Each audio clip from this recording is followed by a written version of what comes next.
والسلام على سيدنا رسول الله وعلى آله وصحبه ومن والاه ولا حول ولا قوة إلا بالله. أما بعد سبحانك يا ربنا لا علم لنا إلا ما علمتنا إنك أنت العليم الحكيم. اللهم ارحمنا بالقرآن العظيم واجعله لنا إماما ونورا وهدى ورحمة.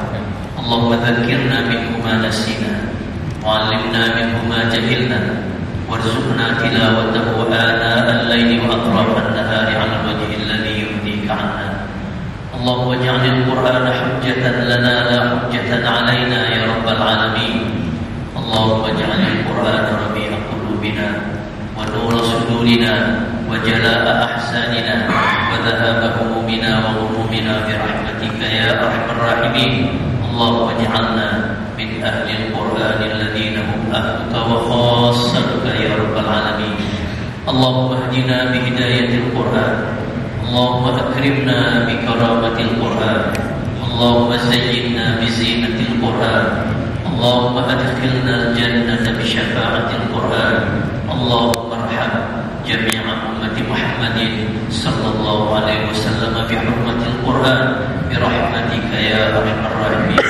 اللهم آت نفوسنا تقواها وزكها أنت خير من زكاها أنت وليها ومولاها. اللهم يا مصرف القلوب صرف قلوبنا على طاعتك ويا مقلب القلوب ثبت قلوبنا على دينك وطاعتك برحمتك يا أرحم الراحمين. والحمد لله رب العالمين. Hadirin bapak-bapak dan ibu-ibu yang saya hormati dan insyaallah kita semua selalu dimuliakan Allah Subhanahu wa taala. Terlebih dahulu marilah kita sama-sama memanjatkan puji syukur kepada Allah bahwa pada malam hari ini Allah takdirkan kita untuk dapat bertemu kembali di dalam acara kajian pendalaman akidah. Mudah-mudahan apa yang akan kita bahas dan yang sudah kita bahas dan yang sedang kita bahas akan menjadikan ilmu yang bermanfaat buat kita dalam rangka mempersiapkan diri kita menjadi seorang manusia mukmin, muslim dan muhsin yang sejati. Salawat dan salam kita sampaikan kepada Nabi kita yang mulia Rasulullah sallallahu alaihi wasallam. Itu pula salam penghormatan untuk sahabat dan keluarga beliau dan pada umatnya yang patuh dan taat menjalankan ajaran yang beliau bawa sampai akhir zaman. Amin ya rabbal alamin. Bapak Ibu hadirin yang berbahagia,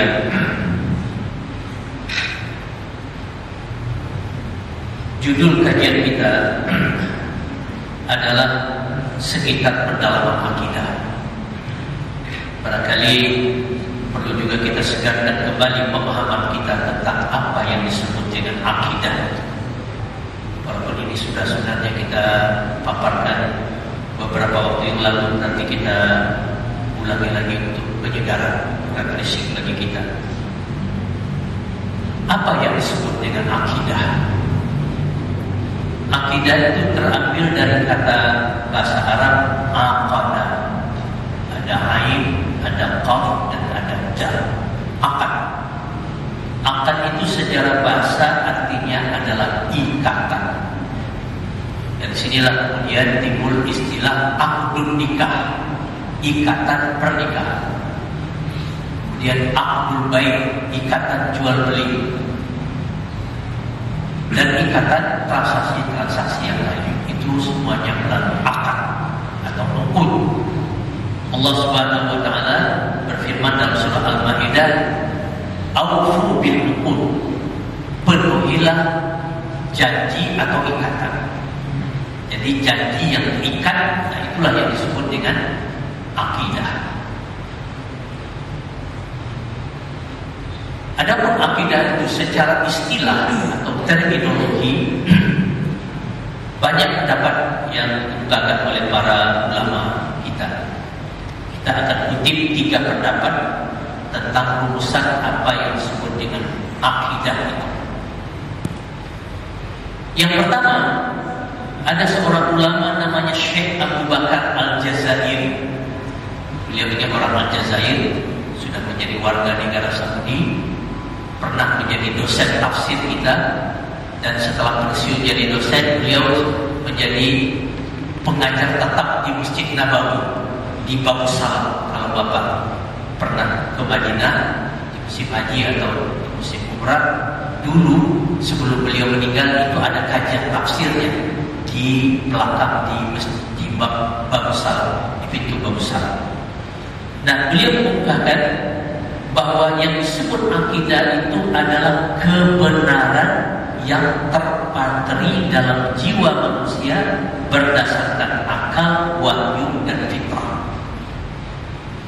Jadi menurut beliau itulah yang disebut dengan akidah, kebenaran yang terpatri di dalam jiwa manusia berdasarkan akal, berdasarkan wahyu, dan berdasarkan fitrah. Kemudian yang kedua, ada rumusan lagi yang dikemukakan oleh salah seorang ulama Saudi juga, namanya Syekh Saleh bin Fauzan Ali Fauzan. Dan beliau ini masih hidup sampai sekarang. Kalau Syekh Abu Bakar Jazid sudah meninggal beberapa waktu yang lalu. Beliau mengemukakan bahwa akidah itu adalah kepercayaan atau keyakinan dalam hati manusia dan pembenaran terhadap sesuatu yang diyakini melalui amal perbuatan. Ini rumusan yang kedua. Rumusan yang ketiga, menurut Syekh Nasir Abdul Karim Al-Aql, beliau juga ini ulama Saudi tapi aslinya dari Kuwait. Dia menguraikan akidah itu dengan lebih rinci. Kalau tadi lebih sederhana, tapi ini lebih rinci, sehingga rumusannya menjadi lebih panjang. Beliau mengatakan, Syekh Nasir Abdul Karim Al-Aql ini mengatakan bahwa akidah itu adalah keimanan, keyakinan yang bersifat pasti kepada Allah Azza wa Jalla dengan segala pelaksanaan kewajiban bertauhid dan ketaatan kepadanya, malaikat-malaikatnya, kitab-kitabnya, rasul-rasulnya, hari-hari yang akhir, qadar, dan seluruh perkara yang lain yang telah ditetapkan adanya, serta seluruh berita qat'i baik secara ilmu maupun secara amal. Jadi rumusan akidah menurut beliau ini agak lebih terperinci. Kalau kita gabung tiga rumusan ini, kita akan mendapatkan suatu kesimpulan bahwa yang disebut akidah itu adalah keyakinan yang pasti, yang menetap dalam hati manusia, di mana keyakinan itu akan muncul keluar berupa amal perbuatan berdasarkan keyakinan. Jadi manusia di dalam hidupnya ini sangat membutuhkan keyakinan itu. Manusia tidak bisa hidup tanpa keyakinan yang diyakininya kebenaran. Oleh sebab itu ada salah seorang ulama Mesir namanya Syekh Muhammad Said Qutb. Beliau mengatakan dalam sebuah ujarannya, dia mengatakan, "Qif duna ra'yika fil hayat, li'anna al-hayata aqidatu wa jihad." Artinya, pertahankanlah keyakinanmu, pertahankanlah pendirianmu di dalam kehidupan di dunia ini, oleh karena hidup itu sesungguhnya adalah akidah dan jihad. Jadi hidup itu, kata beliau, esensinya, substansinya adalah keyakinan itu. Dan kemudian perjuangan untuk membela keyakinan, membela kebenaran, membela yang diyakini. Sampai-sampai ada orang yang rela mati demi mempertahankan keyakinan. Nah, tetapi para ulama menyebutkan bahwa akidah itu ada dua. Sama dengan akhlak. Akhlak itu juga ada dua macam. Kalau akhlak ada yang disebut dengan al-akhlaqul karimah dan al-akhlaqul madhmumah. Akhlak yang baik dan akhlak yang jelek, yang tidak baik. Begitu juga akidah. Akidah itu ada yang sahihah dan ada yang fasidah. Ada keyakinan yang sahih, yang benar, tetapi di samping itu ada juga keyakinan atau akidah yang fasid, yang rusak. Naudzubillah, kita mempunyai akidah yang rusak. Nah, untuk itulah kita belajar agama sehingga kita berada di atas akidah yang benar. Almarhum Buya Hamka pernah menulis sebuah artikel. Di dalam artikel itu beliau mengatakan, saya merasa heran ada orang di dunia ini yang mempunyai keyakinan yang salah, tetapi dia berani mati untuk mempertahankan keyakinan yang salah. Dia mengambil contoh salah seorang tokoh PKI yang mengandung ideologi komunisme, Saudara Nyoto, ketika diadili oleh Mahmilu, dia ketika menerima vonis tegak dengan membusungkan dada, menegakkan kepalanya, menerima vonis hukuman mati karena perilakunya melakukan makar terhadap negara. Padahal kita tahu komunis itu adalah keyakinan yang salah, akidah yang fasid itu komunis. Tetapi ada orang yang rela mati mempertahankan keyakinan yang salah itu. Nah, Nyoto itu ketika dia menerima putusan vonis, dia tegak berdiri tegak, kepalanya tegak, tidak ada sedikit pun takut.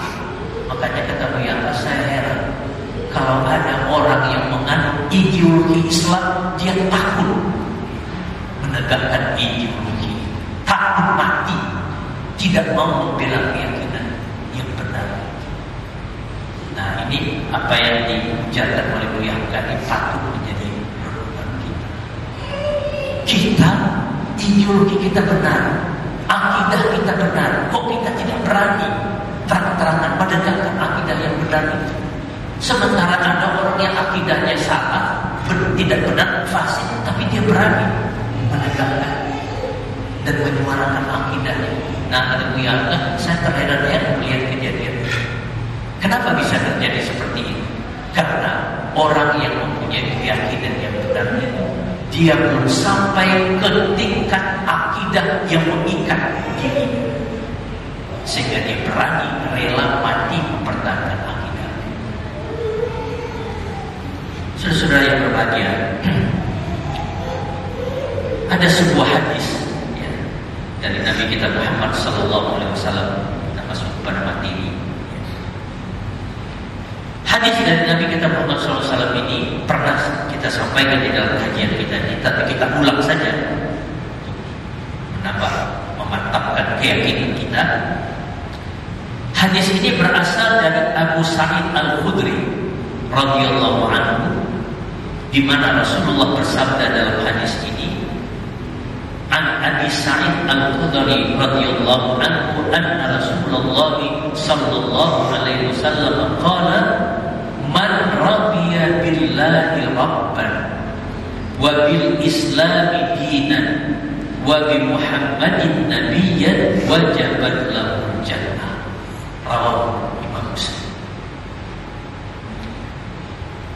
Dari Abi Sa'id Al-Khudri radhiyallahu anhu, sesungguhnya Rasulullah sallallahu alaihi wasallam pernah bersabda, barang siapa yang ridho Allah itu sebagai Rabbnya dan Islam itu sebagai agamanya dan Muhammad itu sebagai nabinya, maka kata Nabi, orang ini layak dan berhak mendapatkan syurga. Jadi ada tiga hal yang disebut oleh Nabi di sini: Allah, Islam, dan Muhammad. Oleh karena itu ada dalam kajian kita, dalam kajian akidah Islamiyah itu ada yang disebut dengan al-usul tsalatsa. Ada tiga pokok landasan untuk supaya kita dapat beragama dengan benar, yaitu mengenal Allah, mengenal Islam, dan mengenal Muhammad sebagai Nabi dan Rasul. Dan ini, Bapak-bapak dan saudara sekalian, ungkapan ini itu dimasukkan oleh para ulama kita sebagai zikir pagi sore. Ada zikir yang maksuran, namanya Al-Hizbul Yaumi. Dalam Al-Hizbul Yaumi itu disebutkan raditu billahi rabban wa bil islami dinan wa bi Muhammadin nabiyyan wa rasulah. Dalam hadis yang lain hanya disebutkan Rasul saja, tidak disebutkan Nabi. Jadi raditu billahi rabban wa bil islami dinan wa bi Muhammadin rasulah. Dalam hadis yang lain disebutkan nabiyyan wa rasulah. Kenapa ada terjadi perbedaan begini? Kalau disebutkan Rasul pasti dia menjadi Nabi. Karena dalam kajian akidah kita, setiap Rasul pasti Nabi, tapi setiap Nabi belum tentu menjadi Rasul. Jadi kalau disebutkan wa bi Muhammadin rasulah, maka sudah tercakup di situ pengakuan kita bahwa Muhammad itu adalah sebagai nabi dan rasul. Jadi oleh karena itu banyak-banyaklah membaca raditu billahi rabban wa bil islami dinan wa bi Muhammadin rasulah. Zikir ini dimasukkan ke dalam zikir pagi sore. Pagi dibaca dan sore juga dibaca. Apa fadilahnya membaca raditu billahi rabban dan seterusnya itu tadi?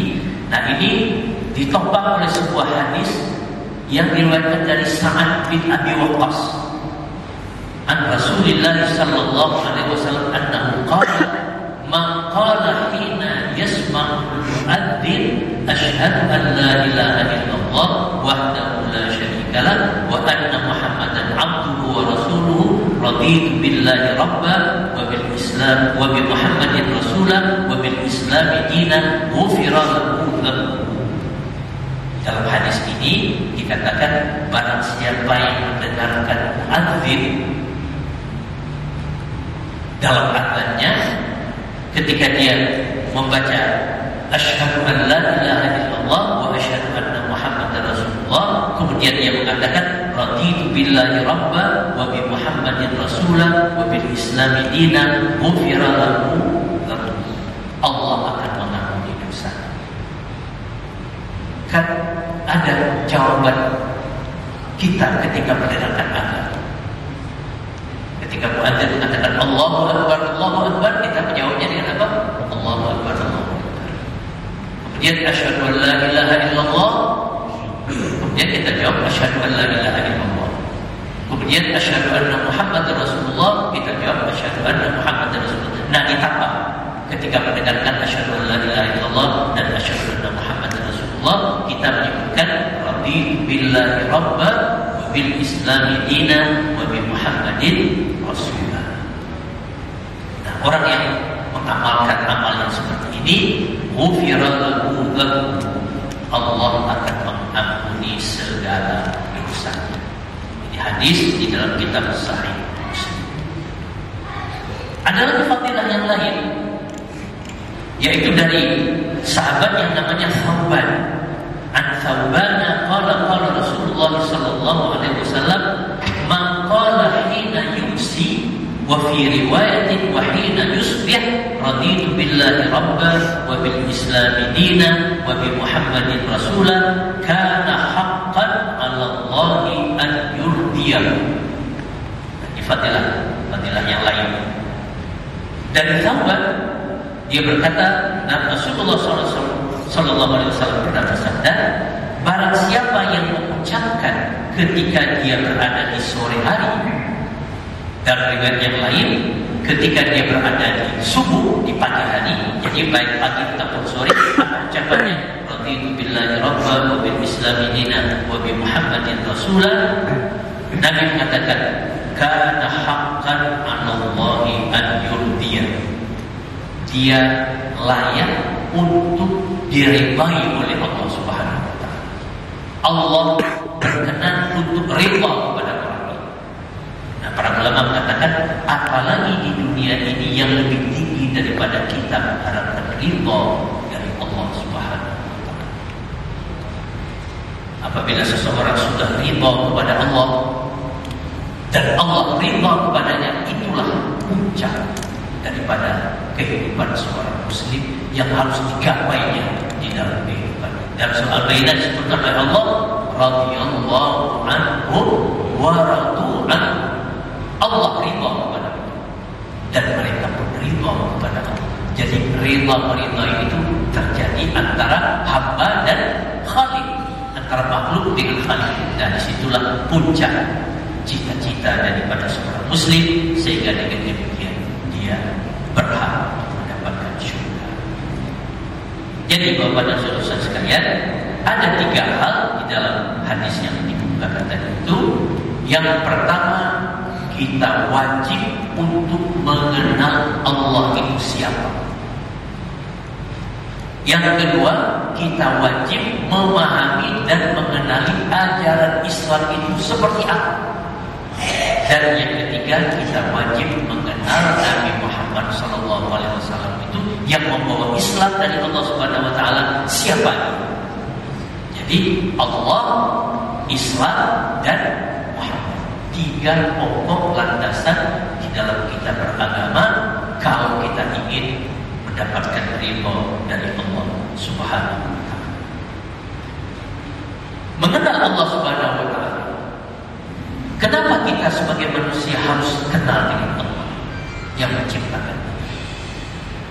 Kalau ada orang tidak kenal dengan Allahnya, kan dia bisa hidup juga, bisa makan, bisa minum,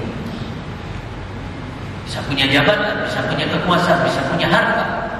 Tapi kenapa kita wajib mengenal Allah Subhanahu Wa Taala?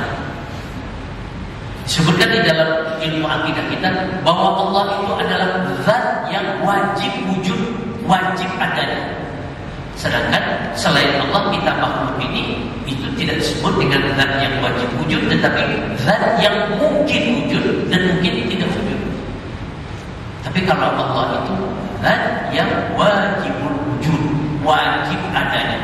Karena apa? Karena dia adalah Khalik yang menciptakan manusia. Nah, kembali kepada yang tadi, kewajiban mengenal Allah Subhanahu Wa Taala. Kenapa manusia harus mengenal Allah?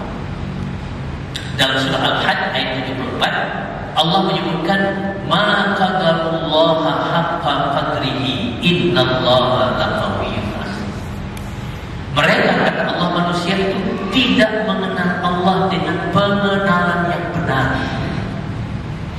Jadi ayat ini maksudnya kita harus mengenal Allah itu dengan cara yang benar, bukan dengan cara yang salah. Kalau orang mengenal Allah dengan cara yang salah, maka pengenalan terhadap Allah itu juga akan salah. Kemudian dalam surah Az-Zumar ayat 67, Allah Subhanahu Wa Taala menyebutkan wa ma qadarullaha haqqa qadrihi wal ardu jami'an qabdatuhu yawmal qiyamati was samawati matwiyatun bi yaminihi subhanahu wa ta'ala amma yusyrikun. Kata Allah, dan mereka manusia itu tidak mengagungkan Allah dengan pengagungan yang semestinya, pengagungan yang sebenarnya. Padahal kata Allah, bumi seluruhnya dalam genggaman Allah pada hari kiamat, dan langit digulung dengan tangan kanannya. Maha suci Tuhan dan maha tinggi Dia dari apa yang mereka persekutukan. Kemudian dalam surah Al-Maidah kita lihat lagi ayat 72. Di situ Allah menyebutkan wa ma qadarullaha haqqa qadrihi idh qala ma anzalallahu ala basharin min syai' qul man anzalal kitaba alladhi ja'a bihi Musa nuran wa hudan linnas. Allah katakan, dan mereka manusia itu tidak menghormati Allah dengan penghormatan yang sesungguhnya. Dikala mereka berkata, Allah tidak menurunkan sesuatu apapun kepada manusia, katakanlah, siapakah yang menurunkan kitab Taurat yang dibawa oleh Musa sebagai cahaya dan petunjuk bagi manusia? Jadi manusia disinyalir oleh Allah tidak mengenal Allah dengan pengenalan yang sebenarnya, tidak mengagungkan Allah dengan pengagungan yang semestinya, dan tidak menghormati Allah dengan penghormatan yang layak sebagai Khalik yang menciptakan. Para ulama menyebutkan manusia harus mengenal Allah itu agar supaya pertama manusia tahu posisi dirinya sebagai makhluk di hadapan Allah. Jangan dia berlagak sebagai khalik, padahal dia diciptakan oleh Allah Subhanahu wa Ta'ala.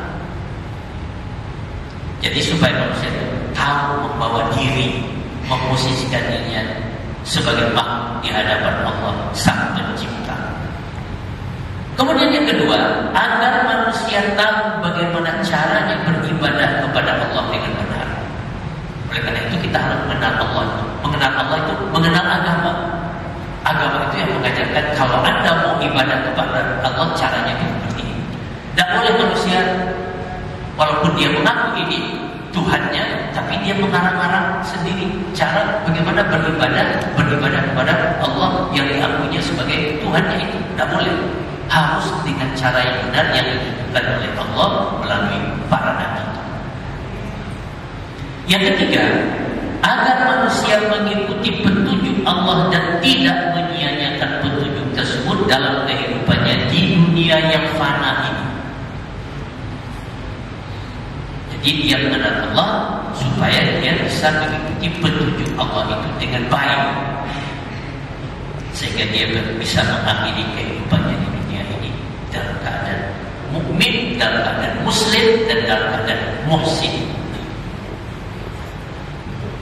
Kemudian yang berikutnya, kenapa manusia harus mengenal Allah? Agar manusia terhindar dari kegelisahan jiwa akibat mempersekutukan Allah dengan sesuatu apapun. Jadi orang-orang yang mempersekutukan Allah, jiwanya tidak akan tenang. Jiwanya pasti akan gelisah. Percayalah, kalau ada orang mempersekutukan Allah dengan yang lain, kalau lahirnya dia tenang-tenang saja, batinnya akan menderita. Dia akan gelisah. Karena apa? Karena dia harus membagi perhatian kepada Tuhan yang dianggapnya itu. Tetapi kalau manusia bertauhid, Tuhannya hanya satu saja, dia bisa fokus ibadah kepada yang satu ini. Pikirannya tidak akan bercabang kepada yang lain. Ada para sahabat yang memberikan analogi orang yang bertuhan satu dengan orang yang bertuhan banyak itu seperti seorang buruh yang mempunyai dua majikan dan satu majikan. Ada pembantu, ada buruh, dia punya banyak majikan. Mana yang lebih enak? Dia punya satu majikan dengan punya banyak majikan. Lebih enak punya satu majikan. Karena apa? Karena segala perintah hanya sumbernya dari yang satu ini, sehingga dia bisa mudah mengikuti larangan suruhan dari sumber yang satu. Tapi kalau dia punya banyak majikan, dia sebagai pekerja majikannya ada 3. Kalau yang satu memerintahkan ini, yang satu melarang ini, kan bingung dia. Mana yang mau dituruti? Jadi orang yang mempersekutukan Allah gelisah jiwa, tidak akan tentram juga. Kemudian poin yang berikutnya, manusia harus mengenal Allah agar manusia terhindar dan tidak terjerumus ke dalam perbuatan syirik, karena Allah tidak akan mengampuni dosa syirik itu selamanya. Dalam Al-Quran Karim Allah berfirman, Innallaha la yaghfiru an yushraka bihi wa yaghfiru ma duna dzalika liman yasha. Sesungguhnya Allah tidak akan mengampuni dosa syirik, tapi dosa selain syirik itu akan menjadi wilayah ampunan dari Allah Subhanahu wa Ta'ala untuk orang-orang yang dikehendakinya. Oleh karena itu pantangan dari akidah yang sahih itu adalah syirik, dosa syirik. Tidak boleh mempersekutukan Allah. Ketika orang berhaji, dia mengucapkan substansinya adalah dia mempropagandakan kepada hadapan Allah bahwa dia tidak akan berlaku syirik. Labbaik Allahumma labbaik, labbaik la syarika lak labbaik. Innal hamda wan ni'mata lak wal mulk la syarika lak. Di awal dan di akhir dia mengatakan la syarika lak. Ya Allah, aku tidak akan mempersekutukan Engkau dengan sesuatu apa. Tetapi saya manusia dalam hidupnya banyak mempersekutukan Allah dengan yang lain, mempersekutukan Allah dengan jabatan, mempersekutukan Allah dengan harta, mempersekutukan Allah yang lain-lain, kekuasaan dan lain-lain seperti itu. Manusia harus mengenal Allah agar manusia tidak diharapkan masuk surga selama dia tidak melakukan dosa syirik. Jadi oleh karena itu kita harus juga memahami bahwa dosa syirik yang tidak diampuni oleh Allah itu adalah dosa syirik yang dibawa sampai mati. Tapi kalau dia minta ampun sebelum dia mati, Allah akan ampuni dosa syirik. Tapi kalau dosa syirik dia tetap syirik sampai akhir hayatnya, sampai mati, nah dosa syirik yang seperti ini tidak bakal akan mendapatkan ampunan dari Allah Subhanahu wa Ta'ala. Tapi dia berbuat syirik, dia kemudian bertaubat kepada Allah, minta ampun kepada Allah, taubatnya diterima dan dia menjadi seorang muslim. Sahabat-sahabat banyak yang syirik dulu, tetapi mereka bertaubat setelah menjadi Islam, menjadi seorang muslim yang baik. Kemudian manusia harus mengenal Allah agar manusia tahu bersyukur kepada Allah atas segala nikmat yang telah diberikan kepada dia. Bagaimana cara bersyukur? Itu juga tidak bisa dikarang-karang sendiri oleh manusia. Allah yang memberikan ajaran itu kepada Nabi kita Muhammad SAW. Kalau Anda mau bersyukuri nikmat Allah, caranya seperti ini. Tidak boleh pakai cara-cara yang lain yang di luar dari apa yang digariskan oleh Nabi kita Muhammad SAW, yang menjadi landasan pokok untuk memahami Islam, mengenal Allah, memahami Islam dan mengenal Nabi kita Muhammad SAW. Sekarang poinnya, kalau begitu, kalau kita diminta untuk mengenal Allah dan kita sudah tahu apa kita mengenal Allah itu, sekarang bagaimana caranya mengenal Allah? Jadi kita sudah yakin bahwa kita harus kenal kepada Allah. Tetapi dengan cara bagaimana kita mengenal Allah supaya kita tertuntun, supaya kita terpandu dengan baik? Manusia harus mengenal Allah dengan jalan mempelajari bagaimana Allah itu memperkenalkan dirinya kepada manusia. Jadi sebenarnya Allah itu sudah memperkenalkan dirinya kepada kita. Cuma kadang-kadang kita tidak menyadari. Bagaimana caranya Allah memperkenalkan diri kepada manusia? Yaitu dengan ciptaannya, alam semesta raya. Logika kita tidak menerima kalau alam ini jadi dengan sendirinya. Pasti ada yang menciptakan. Nah, menciptakan itulah Allah Subhanahu wa Ta'ala. Jadi orang yang rajin mengobservasi alam semesta itu bisa menjadi petunjuk pintu masuk bagi dia untuk mengenal Allah Subhanahu wa Ta'ala. Kalau ada orang yang tidak percaya kepada Allah, kita akan bertanya, ini alam semesta ini siapa yang menciptakan? Apakah terciptakan sendirinya? Dia tidak bisa jawab. Tetapi dia tetap dengan akidah keyakinannya bahwa dia tidak mengakui adanya Allah Subhanahu wa Ta'ala. Yang pertama kata para ulama, dengan fitrah. Jadi manusia dibekali oleh Allah, setiap manusia yang lahir dibekali oleh Allah Subhanahu wa Ta'ala dengan potensi yang disebut dengan fitrah. Fitrah manusia itu cenderung untuk beriman kepada yang menciptakan. Tapi itu baru potensi fitrah. Fitrah ini harus dijaga. Dijaga dengan baik, dengan pendidikan, dengan ilmu, dengan agama, dan sebagainya. Supaya fitrah itu berjalan dengan lurus dan sempurna.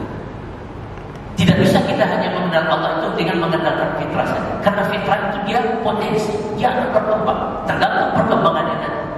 Dalam perkembangannya kalau ada hal-hal eksternal yang mendistorsinya, nah maka dia akan tertutup fitrah. Tapi kalau fitrah itu dirawat dengan baik, maka dia akan menjadi sempurna dan itu akan menjadi penuntun mengenal Allah Subhanahu wa Ta'ala. Nabi kita Muhammad SAW dalam sebuah sabdanya mengatakan, kullu mauludin yuladu 'alal fitrah fa abawahu yuhawidanihi aw yunassiranihi aw yumajjisanihi. Setiap anak yang lahir diciptakan di atas fitrah, di atas sesuatu yang suci. Asal kejadiannya seperti itu diciptakan oleh Allah Subhanahu wa Ta'ala. Tetapi Nabi mengatakan orang tuanya lah yang membuat dia menjadi Yahudi, membuat dia menjadi Nasrani atau membuat dia menjadi orang Majusi. Nah, ada yang bertanya, kenapa Nabi tidak mengatakan di sini orang tuanya lah yang membuat dia menjadi Islami? Kenapa yang disebut menjadi Yahudi, menjadi Nasrani, menjadi Majusi? Kenapa? Karena fitrah itu sudah identik dengan Islam itu sendiri. Islam itu kompatibel dengan ajaran Islam. Makanya saya pernah menggunakan di sini ciri-ciri dan fitrah, di mana di antara fitrah itu manusia diciptakan oleh Allah Subhanahu wa taala. Fitrah manusia itu cenderung menuntut manusia untuk beriman. Itulah fitrah manusia. Kalau ada manusia yang nggak mau beriman, nah itu penyimpangan daripada fitrahnya, harus diluruskan. Fitrah manusia itu cenderung kepada kejujuran. Kalau ada manusia yang tidak suka kejujuran, nah itu melawan fitrah, dia akan sesat. Manusia itu pasti jujur. Lihat anak kecil yang fitrahnya masih terjaga dengan baik. Kalau dia berbohong, dia akan gelisah. Dan anak kecil itu nggak bisa bohong. Yang bisa bohong itu hanya orang dewasa. Nah, kemudian Allah Subhanahu wa taala memperkenalkan dirinya kepada kita dengan peraturan makhluk ciptaannya, alam jagat raya. Ada juga yang menyebut alam jagat raya ini sebagai kitab besar, Al-Kitabul Kabir. Kemudian dengan peraturan wahyu yang dibawa oleh para nabi dan rasul, yang sering disebut oleh para ulama, di samping ada Al-Kitabul Kabir, ada Al-Kitabus Shaghir, yaitu Al-Quran. Dalam tanda petik, kita mengatakan Quran itu kitab kecil dalam tanda petik, oleh karena dia memang formatnya kecil, bisa dibawa. Kalau Quran satu kan bisa dikantongi dan sebagainya. Tapi kalau sebesar ini adalah kitab besar ciptaan Allah Subhanahu wa taala. Nah, Bapak-bapak dan saudara-saudara sekalian, untuk ini semua ada konsep yang diberikan oleh Allah Subhanahu wa taala dalam rangka pengenalan kepadanya, itu yang disebut dengan konsep tauhid. Di dalam konsep tauhid itulah tercakup apa-apa yang kita sampaikan tadi. Bagaimana caranya mengenal Allah Subhanahu wa taala? Yaitu konsep yang juga disebut dengan konsep la ilaha illallah. Konsep tidak ada ilah, tidak ada Tuhan kecuali hanya Allah Subhanahu wa taala. Nah, konsep la ilaha illallah ini diberi nama dengan nama yang berbeda-beda. La ilaha illallah itu disebut juga dengan kalimat tauhid, disebut juga dengan kalimatul ikhlas, karena ada dalam surat Qul huwallahu ahad yang kita sebut dengan surah Al-Ikhlas. Ada yang menyebutnya dengan kalimatul Islam, ada yang menyebutnya dengan kalimatul taqwa, kalimat thayyibah, kalimatul syahadah, kalimatul ahdi, kalimatul husna, al-mathalul a'la, afdalul dzikri, sababul dukhuli ilal jannah. Jadi namanya macam-macam, tapi konsep itu tercakup dalam la ilaha illallah. Tidak ada ilah kecuali Allah Subhanahu wa taala. Jadi dengan konsep la ilaha illallah kita menafikan, menegasikan semua Tuhan. Tidak ada Tuhan kecuali Allah Subhanahu wa taala. Nah, inilah yang disebut dengan istilah nafi dan itsbat. Kita menegasikan Tuhan, tetapi sesudah itu kita menetapkan Allah Subhanahu wa taala. Dan ini memang sejalan dengan dengan gaya tata cara orang Arab di dalam bertutur bahasa. Mereka lebih senang untuk memantapkan pengertian memakai menafikan dulu, kemudian baru mengisbatkan, daripada dari awal mengisbatkan. Umpamanya seperti ini. Ada orang mengatakan Muhammadun qa'im, si Muhammad itu berdiri. Nah, itu kalimat, bukan kalimat negasi, tapi kalimat positif. Si Muhammad itu berdiri. Tapi menurut orang Arab itu belum mantap. Yang lebih mantap itu dikatakan ma qama ahadun illa Muhammad. Tidak ada yang berdiri kecuali Muhammad. Sebab kalau dikatakan Muhammad itu berdiri, pengertiannya bisa juga bukan hanya dia yang berdiri, ada orang lain yang sama-sama dengan dia berdiri. Tapi kalau dikatakan maqama ahadun illa Muhammad, tidak ada yang berdiri kecuali Muhammad, maka orang lain tidak ada berdiri kecuali hanya. Nah, seperti itu juga kalimat tauhid, yaitu la ilaha illallah. Dulu saya dengar di zaman di zaman Cak Nur Urfan Sumajid, dia membedakan antara Tuhan dengan T kecil dengan T besar. Nah, itu menjadi polemik. Sebenarnya dia ingin mengelaborasi la ilaha illallah. Jadi yang kita nafikan itu adalah Tuhan-Tuhan kecil itu. La ilah, tidak ada ilah, Tuhan-Tuhan kecil. Jadi kita pakai T kecil. Illallah. Nah, illallah itu kita pakai dengan T besar. Tidak ada ilah kecuali Allah Subhanahu wa ta'ala. Nah, konsep la ilaha illallah inilah yang menjadi akidah bagi para sahabat-sahabat Nabi. Dengan konsep la ilaha illallah itulah seorang Bilal budak hitam sanggup diterik matahari, dijemur oleh tuannya, dihimpit dengan batu besar, disuruh keluar dari konsep tauhid, tapi tidak mau. Dia mengatakan apa? Ahadun ahad. Ahadun ahad. Hanya itu yang keluar dari mulutnya. Kenapa? Karena akidah yang sudah menjadi darah daging bagi seorang Bilal bin Rabah. Ketika dia dipaksa oleh tuannya dia mudah ketahuan oleh tuannya dia sudah masuk Islam, kemudian tuannya ini memaksa dia untuk kembali ke agama orang jahiliyah, ke agama musyrik, ke agamanya yang masuk kepada Allah. Tapi dengan konsep tauhid ini dia sanggup berkata menahan derita, yaitu dengan mengatakan ahad ahad. Allah itu tetap besar dan satu, dan itulah dia la ilaha illallah. Apa makna la ilaha illallah? Ada beberapa makna. Makna yang pertama, la wujuda bihaqqin illallah. Tidak ada yang sebenar-benar wujud selain dari Allah itu. Adanya manusia dan alam semesta ciptaannya ini merupakan bayangan dari adanya Allah Subhanahu wa ta'ala. Dan ya, kita jika dulu ya, kita cukupkan kajian kita sampai di sini dulu. Nanti mudah-mudahan pada pertemuan yang akan datang kita kaji lebih lanjut. Ada beberapa makna la ilaha illallah. La wujuda bihaqqin illallah, la mahbuba bihaqqin illallah, la razqa bihaqqin illallah. Nah, itu punya kajian tersendiri. Jadi mudah-mudahan kajian pertemuan ini akan dapat memberikan inspirasi kepada kita untuk lebih mendalami konsep la ilaha illallah yang akan kita jadikan sebagai bagian dari akidah. Dengan akidah itu kita akan menghadap kepada Allah Subhanahu wa ta'ala. Amin. Ya, yang benar dari Allah Subhanahu wa ta'ala, yang salah dari saya dan saya mengaku dan istighfar. Mudah-mudahan nanti kita bisa menggunakan kajian ini dengan lebih dalam. Sekian, bila taufiq wal hidayah. Wassalamualaikum.